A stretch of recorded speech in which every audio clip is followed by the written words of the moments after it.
చంద్రబాబు గారి నీతి బాహ్యమైనటువంటి రాజకీయాలకు పరాకాష్ట నిన్న ఆయన పార్టీకి సంబంధించినటువంటి ఎంపీకి చెందినటువంటి ట్రావెల్ సంస్థ ఒక పెద్ద రోడ్డు ప్రమాదం చేస్తే అందులో దాదాపు 11 మందికి పైగా మరణిస్తే ఆ మరణానికి బాధ్యులైనటువంటి వాళ్ళ మీద చర్యలు తీసుకోకుండా మరణానికి కారణానికి సంబంధించిన సహేతుకమైనటువంటి కారణాలను వెలికి తీయకుండా మా నాయకుడు జగన్మోహన్ రెడ్డి గారి మీద అక్రమంగా అన్యాయంగా కలెక్టర్ను దూషించాడని డాక్టర్ల మీద పెద్దగా మాట్లాడారని ఆయన మీద కేసును బనాయించడం అన్నది నిజంగా చాలా దారుణమైనటువంటి విషయం.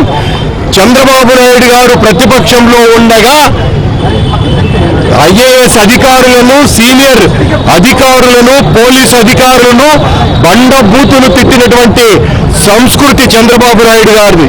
నిన్న ఉదయం 5 గంటల ప్రాంతంలో ఈ సంఘటన జరిగితే 3 గంటల వరకు చంద్రబాబు నాయుడు గారు కనీసం సంతాపం కూడా చెప్పకుండా జరిగినటువంటి సంఘటన మీద విచారం కూడా తెలియజేయకుండా 3 గంటలకు మధ్యాహ్నం మా నాయకుడు జగన్మోహన్ రెడ్డి గారు వెళ్లి వాస్తవాలకు సంబంధించిన వివరణ అడిగితే సమస్యను పక్కదోవ పట్టించడం కోసమని ఆయన మీద ఈ రకమైనటువంటి తప్పుడు కేసులు బనాయించటం అన్నది చాలా దారుణమైనటువంటి విషయం.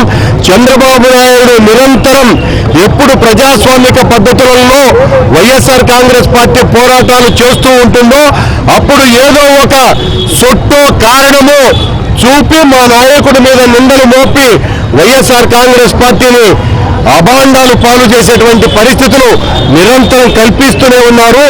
ఇది చాలా వ్యతిరేకించదగ్గ విషయం. చంద్రబాబు నాయుడు యొక్క నీతి బాహ్యమైనటువంటి రాజకీయాలను మానుకోకపోతే, ఇలాంటి తప్పుడు కేసుల్ని ఎత్తివేయకపోతే వైఎస్ఆర్ కాంగ్రెస్ పార్టీ నిరంతరం పోరాటాలు చేస్తూనే ఉంటుంది. చంద్రబాబు నాయుడు గారికి తగిన రీతిలో బుద్ధి చెబుతూనే ఉంటామని తెలియజేస్తూ హెచ్చరిస్తున్నాం.